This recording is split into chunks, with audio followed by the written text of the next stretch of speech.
Oh, aleluia. Que a presença do Senhor nos tome nessa noite. Nós sejamos tomados pelo seu poder, pela sua graça, pela sua unção. Aleluia. Louvado seja Deus. Leiamos, irmãos, o versículo tema da campanha, que é o livro do profeta Jeremias, no capítulo 23. Nós faremos a leitura somente do versículo de número 29. Diz assim: Não é a minha palavra como fogo, pergunta o Senhor, e como um martelo que despedaça a rocha? Não é a minha palavra como fogo, pergunta o Senhor, e como um martelo que despedaça a rocha? Mais uma vez, Senhor, essa é a tua palavra. Pedimos a inspiração do teu Espírito. E que, Senhor, ela venha produzir aquilo que está na sua agenda para ela fazer, ó Deus. Eu quero, como disse ao Senhor mais cedo, Pai, ser somente, Senhor, um canal no qual a tua palavra possa passar e que os teus filhos sejam alimentados por ela. Em nome de Jesus. Amém. E amém. Glória a Deus. O tema do nosso jejum, o nosso propósito do segundo dia, o tema de hoje é palavra poderosa. E eu queria dar ênfase nesse texto em duas aplicações para a nossa vida. A primeira é o poder para libertar e o poder para servir. Então, a palavra de Deus é poderosa e ela nos dá poder para libertar, ela nos liberta e ela nos dá poder para servir. Eu quero trabalhar essas duas colunas de sustentação do poder da palavra sobre nós hoje com vocês, meus irmãos. E esse texto que a gente leu hoje, estudando um pouco do seu contexto, é um texto dos mais duros que a gente tem dentro das declarações proféticas do profeta Jeremias. Nós sabemos que o profeta Jeremias, ele vive um período antes do exílio e ele vive também um período do exílio babilônico. E ele foi um profeta que Deus usou para anunciar a queda de Jerusalém, a queda de Judá. E enquanto o profeta falava da parte de Deus, o povo endureceu o coração, o povo se tornou de dura cerviz e não ouvia de fato os apelos proféticos pronunciados através do profeta Jeremias. Jeremias viveu um ministério muito desafiador, mas foi um profeta fiel, um profeta leal, um profeta que falou com a autoridade da parte de Deus, que sempre disse aquilo que estava no coração de Deus. E esse texto que a gente leu aqui, o capítulo 23 de Jeremias, é um texto onde Jeremias traz uma palavra dura, uma palavra severa para as lideranças da nação. Ele fala sobre os pastores, e talvez a gente fazendo uma leitura superficial do texto, pensemos em pastores como os pastores que nós temos hoje de ovelhas na igreja, né? Ou alguns podem pensar no pastor profissão, mas os pastores aqui, na verdade, eram as autoridades políticas. O rei geralmente era identificado como pastor da nação. E o rei que Jeremias está denunciando aqui é o rei Zedequias, que foi um rei perverso que se tinha desviado-se do Senhor. E ele fala também uma palavra dura contra os profetas e contra os sacerdotes que haviam se corrompido e que estavam também corrompendo a palavra de Deus. A gente vê aqui os dois poderes, né? O poder político e o poder religioso corrompido e usando o poder que Deus havia lhes conferido, o poder que Deus havia lhes outorgado para benefícios próprios, para o próprio engrandecimento. Aquele rei, aqueles políticos foram identificados aqui como pastores que apacentavam a si mesmos, que não usavam do seu poder e da sua autoridade para servir o povo, que não usavam do seu poder e da sua influência para beneficiar os mais frágeis, mas que de fato usavam do seu poder para escravizar o povo e para engrandecer e engordar a si mesmo. E esses são identificados como os falsos pastores aqui de Jeremias, capítulo 23. E os profetas, ao invés de anunciarem a palavra do Senhor, ao invés de profetizarem a palavra do Senhor, ouvirem a voz do Senhor e anunciar ao povo, eles anunciavam os seus próprios sonhos, as suas próprias vaidades. Ao invés de chamar o povo para o arrependimento, eles pregavam paz, mesmo o povo vivendo fora da vontade de Deus. Eles pregavam que o povo viveria em paz, seria abençoado, seria próspero, mesmo pecando contra o Senhor. E Deus então traz uma repreensão seríssima, duríssima, contra esses pastores, que eram os políticos, e os sacerdotes e os profetas, que estavam usando do poder que Deus tinha conferido a eles, do poder que Deus tinha outorgado a eles, de forma ilegítima. Deus fala sobre o poder ilegítimo no versículo 10 do capítulo 23.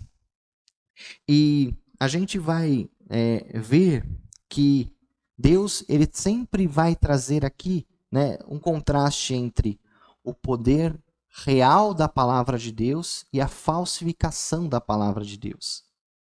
E uma dos apelos do profeta Jeremias era: levem a sério a palavra do Senhor. Levem a sério a voz do Senhor. E eu creio que Deus tem nos chamado a atenção para isso também nesses dias. Ontem, ao orar de madrugada, essa frase veio muito forte ao meu coração, ao meu espírito. Levem a sério a minha palavra. Levem a sério a palavra do Senhor. Jeremias, ele traz aquele apelo aos profetas, aos reis, para que eles levassem a sério a palavra do Senhor. E nós precisamos, de fato, meus irmãos, levar a sério a palavra bendita, santa, gloriosa, irrefutável, imutável do nosso Deus. E também pensar no poder que esta palavra traz para nós, sendo usado da maneira e da forma correta. O poder sempre fascinou as pessoas. Poder é algo que fascina. Tanto é que a maioria das pessoas que experimentam do poder ou de algum tipo de poder não querem abrir mão dele.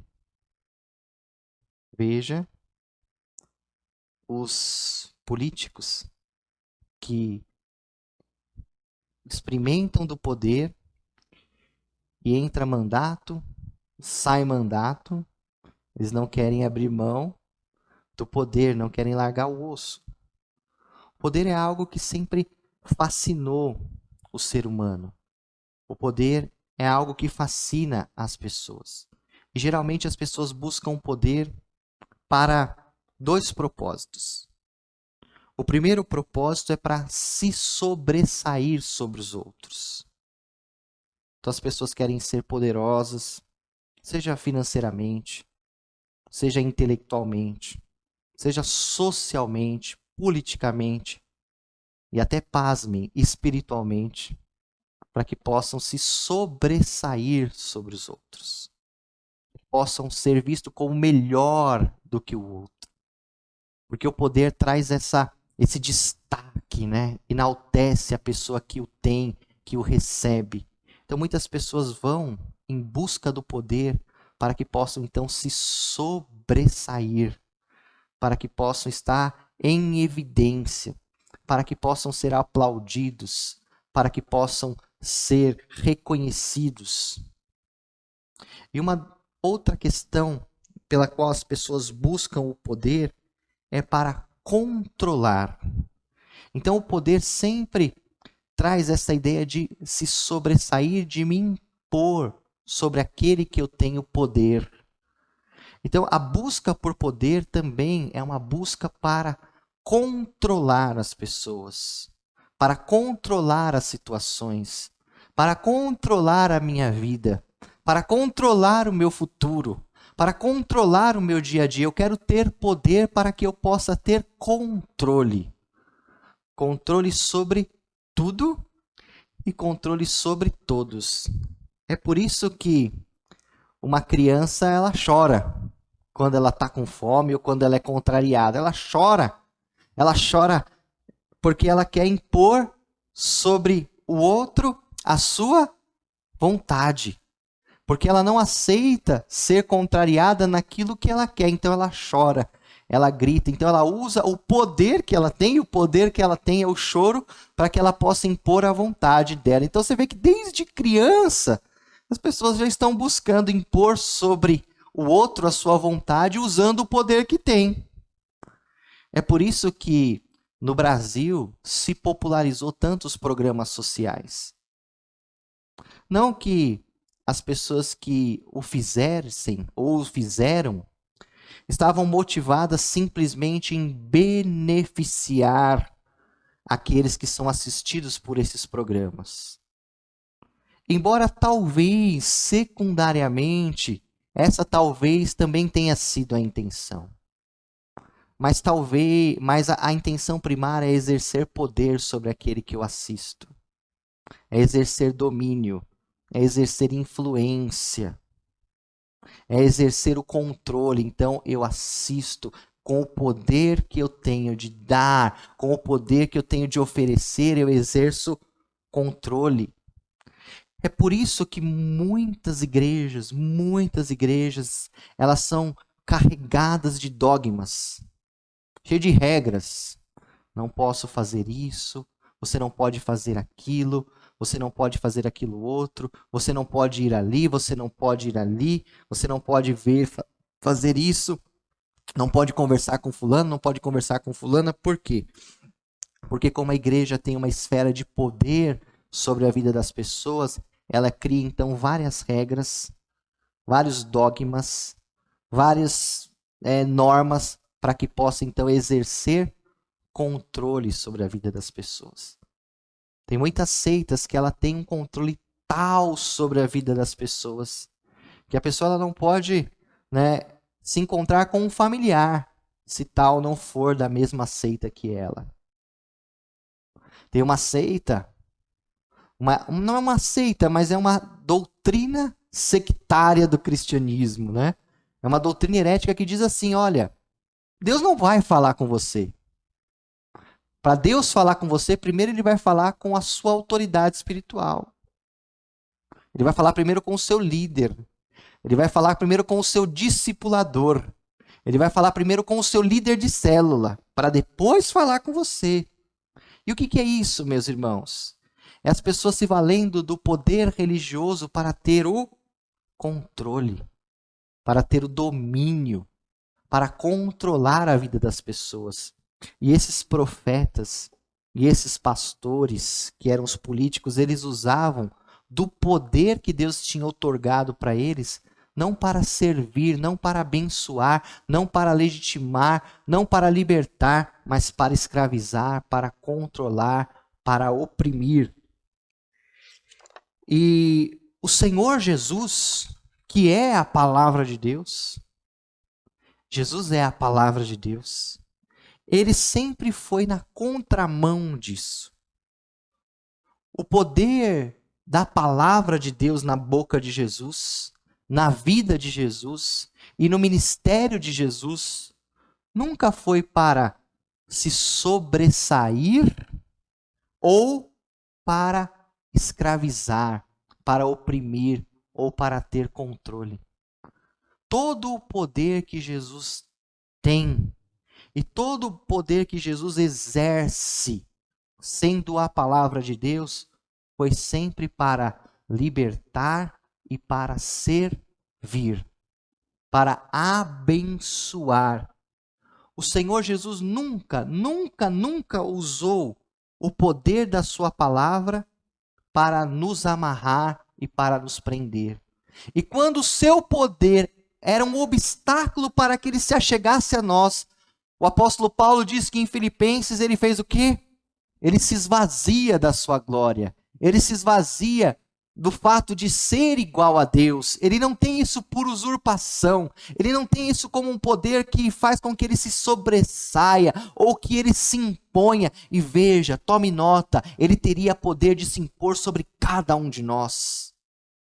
Ele teria poder de simplesmente com uma palavra fazer com que nós o obedeçamos, com que nós se curvemos, que nós o adoremos. Ele poderia fazer isso por medo, ele poderia fazer isso por ameaça, ele poderia fazer isso por imposição, mas Jesus nunca usou do seu poder para se forçar sobre nós, nem sobre os seus primeiros discípulos. Jesus nunca usou o poder que ele tinha para se forçar sobre ninguém, para se sobressair sobre ninguém, mas sendo ele Deus glorioso, sendo ele Deus criador, ele não teve por usurpação ser igual a Deus, mas se esvaziou da sua glória, se esvaziou da sua condição de ser igual a Deus. Para quê?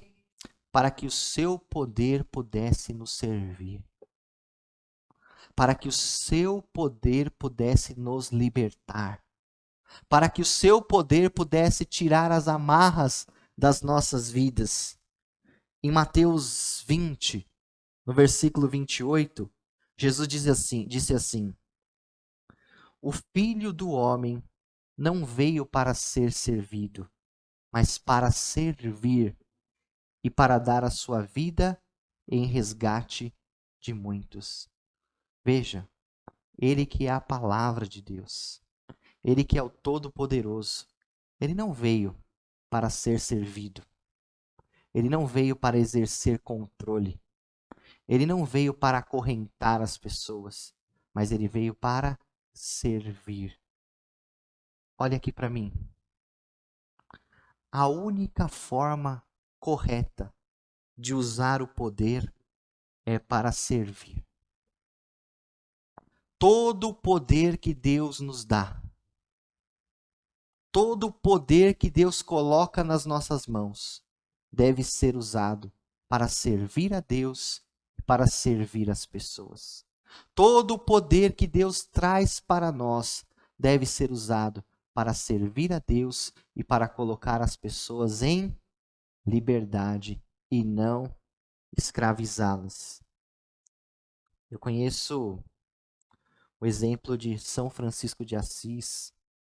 Quando você lê a biografia de São Francisco de Assis, você vê que ele era um jovem que, aos 20 e poucos anos de idade, herdou uma grande fortuna. E ele se tornou milionário. Mas um dia ele, ouvindo ao Senhor, orando, ele ouviu a voz do Senhor e ele ouviu a voz de Deus dizendo assim: quem é melhor servir, o amo ou o criado? O que Deus estava querendo dizer para São Francisco de Assis era: você vai servir eu que sou o Senhor ou você vai servir a si mesmo? Você vai pegar o que você tem para servir a você mesmo ou você vai colocar isso a serviço do meu reino?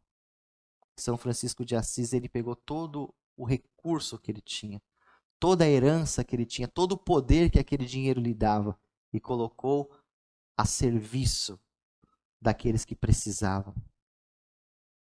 Então, todo o poder que a gente recebe, preste atenção aqui, todo o poder que a gente recebe deve ser colocado à disposição do Senhor para que a gente possa servir as pessoas. Se a gente lê 1 Coríntios capítulo 12, que fala sobre os dons espirituais, fala sobre todos os dons do Espírito Santo, ali os 9 dons do Espírito Santo. O apóstolo Paulo fala que aqueles dons são poder, ferramentas que Deus dá para que a gente possa servir a igreja e servir por amor. A profecia não é para que eu seja enaltecido como alguém que sabe mais do que os outros ou que Deus usa, mas é uma ferramenta que Deus pode me dar para me servir às outras pessoas. Se Deus me der o dom de cura, não é para que eu possa ser colocado numa plataforma e ser enaltecido como o homem dos milagres e ter controle sobre as massas e as multidões para que elas me sirvam. Não, se o Senhor me der o dom de cura, é para que eu possa servir a Ele, servindo as pessoas por amor. Se o Senhor me der dinheiro, se o Senhor me der prosperidade financeira, se o Senhor me der a capacidade de ficar bem economicamente, não é, irmão, para que eu possa me ensoberbecer e me sentir melhor do que aquele que não tem, mas é para que, através daquilo que eu tenho, eu possa servir o outro, eu possa servir o meu próximo, eu possa abençoar a obra de Deus, eu possa abençoar aqueles que não têm. Se Deus me deu entendimento na palavra de Deus, se Deus me deu entendimento das Escrituras, não é para que eu me ensoberbeça e seja conhecido como um grande mestre, mas é para que eu possa usar este conhecimento para levar ao alcance daquele que ainda precisa aprender dos oráculos do Senhor. Se o Senhor te deu a capacidade, meu querido, o dom de ouvir as pessoas, de ter sabedoria, seja em qual área for, ou um talento que seja que Ele tenha colocado nas tuas mãos, esse poder que Ele colocou sobre você é para servir. Posso ouvir um amém? Nenhum poder que vem nas nossas mãos deve ser usado para engrandecimento próprio e para oprimir a vida das pessoas, mas é para facilitar a vida das pessoas, é para colocar elas em liberdade. Assim é a palavra de Deus. Ela é a verdade que não nos escraviza, ela não é a verdade que nos amarra, mas ela é a verdade que nos liberta. A palavra de Deus, ela vem nos servir para nos libertar do quê? Dos enganos, das mentiras, dos sofismas, das prisões deste mundo, do pecado, porque tudo isso é ilusão, tudo isso são correntes, tudo isso são amarras, e a palavra vem e nos livra. A palavra de Deus não é mais uma corrente sobre a sua vida, meu querido, mas a palavra de Deus sobre a minha vida e sobre a sua vida é uma carta de alforria que nos coloca em liberdade para vivermos livres. Por isso que Jesus disse: se o Filho vos libertar, e o Filho é a palavra, verdadeiramente vocês serão livres, e conhecereis a verdade, e a verdade não vos escravizará, não colocará algema nas suas mãos, e nem uma venda nos seus olhos, e nem a incapacidade de pensar e raciocinar, mas a verdade te libertará, te colocará em liberdade, porque a palavra vem para nos abençoar, vem para nos libertar, vem para tirar de nós as vendas espirituais. Posso ouvir um amém, meus irmãos? Eu queria, para terminar essa meditação e nós orarmos, deixar três meditações aqui, 3 conselhos práticos para que a gente possa realmente aplicar essa palavra na nossa vida. Olhe para mim aqui. Deus zela pela sua palavra. A palavra de Deus é santa. A palavra de Deus é imutável. A palavra de Deus, ela é inerrante, ela não pode errar. A palavra de Deus é infalível, ela não pode falhar, porque a palavra de Deus é quem Deus é. Jesus é a sua palavra. Então a palavra de Deus não pode ser adulterada. A palavra de Deus não pode ser adaptada. A palavra de Deus não pode ser modificada, a palavra de Deus não pode ser descredenciada ou nem desobedecida, porque a palavra de Deus é a extensão do próprio Deus. Deus é o que Ele diz na sua palavra. Posso ouvir um amém? Por isso que nós temos que nos apresentar ou nos achegar à palavra de Deus com temor. O profeta Jeremias, aqui no versículo 9, ele fala o seguinte. Deixa eu ler aqui, versículo 9, ele fala assim: meu coração está partido dentro de mim, todos os meus ossos tremem, como um homem dominado pelo vinho, por causa do Senhor e das suas santas palavras. Veja que Jeremias, diferente dos outros profetas, ele tinha temor, o coração dele tremia diante da santa palavra do Senhor. Essa é a diferença entre um falso e um verdadeiro profeta. Essa é a diferença entre um verdadeiro e um falso pregador. Essa é a diferença entre um verdadeiro e um falso servo de Deus.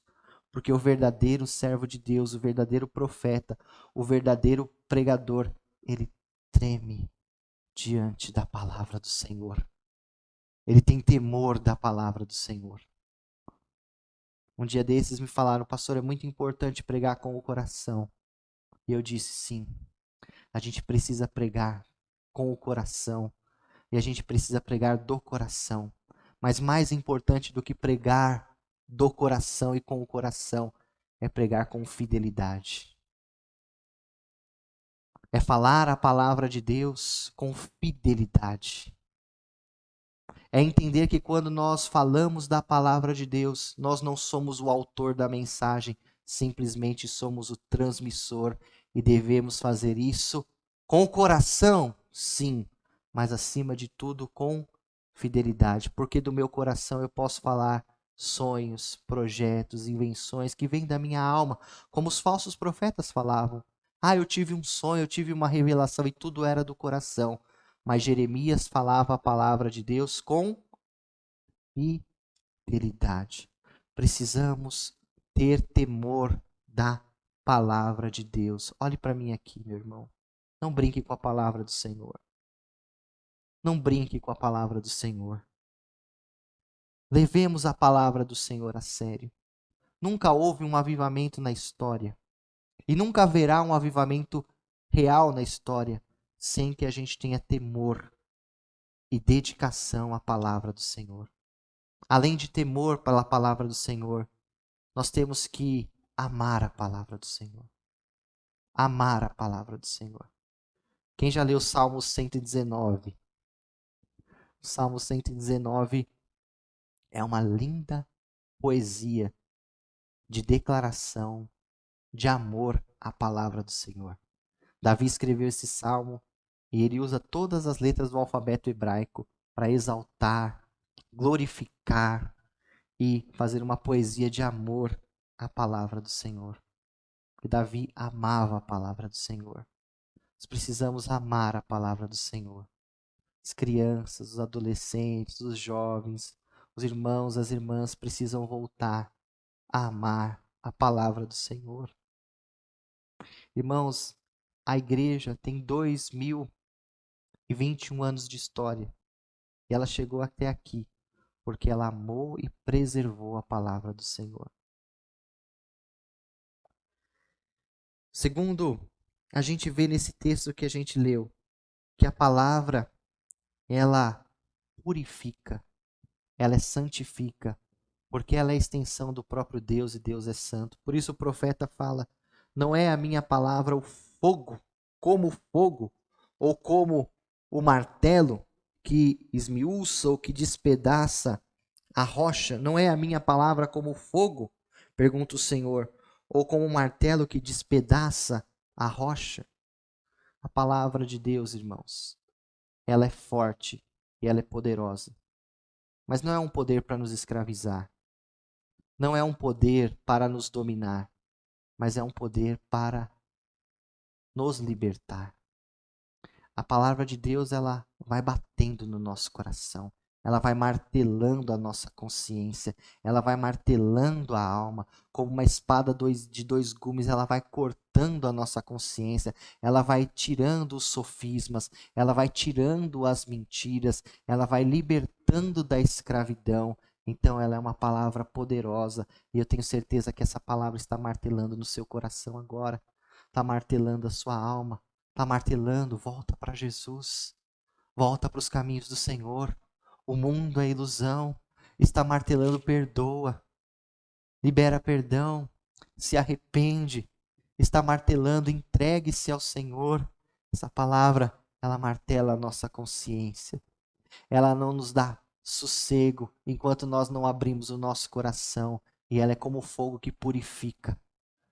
O método mais eficaz de purificação do que a água é o fogo, porque o fogo realmente purifica, refina depura.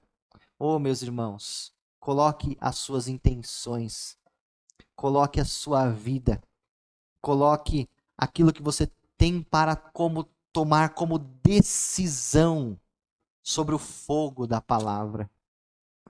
Coloque aquilo que você está realizando ou pretende realizar sobre o fogo da palavra.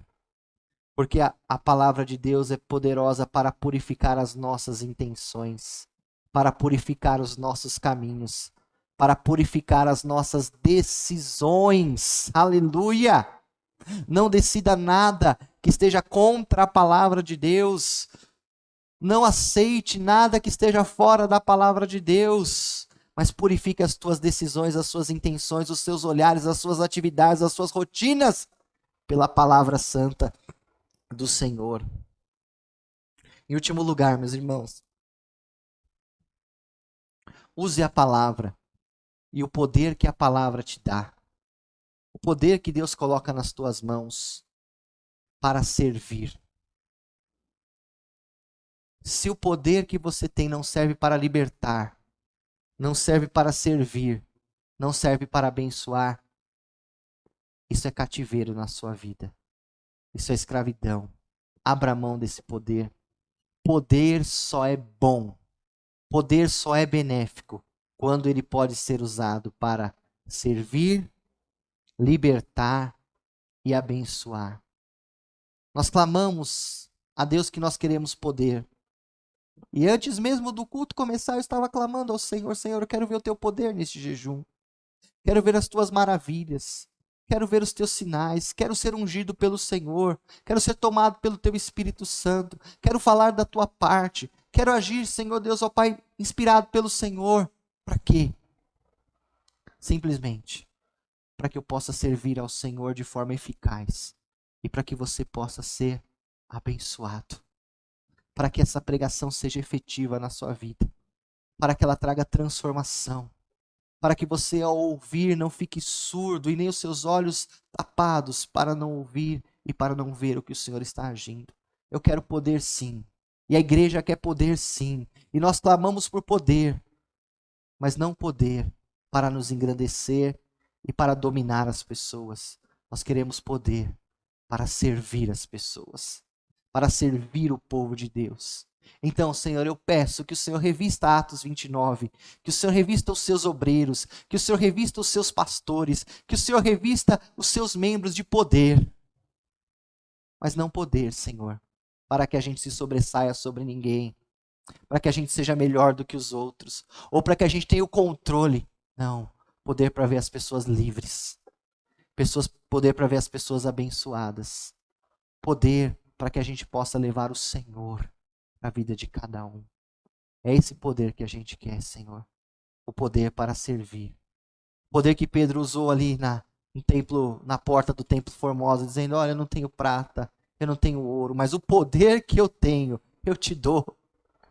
Ele não quis dominar aquele homem, ele não quis doutrinar aquele, ele falou: eu te dou, toma, é seu, em nome de Jesus, levanta e anda. Eu quero o poder de Jesus para dizer para você: olha, seja livre dessa sua enfermidade, seja livre desse cativeiro que te escraviza, seja livre daquilo que te prende, seja livre dessas amarras, seja livre dessas escamas, e seja livre para servir ao Senhor, para amá-lo e para se entregá-lo.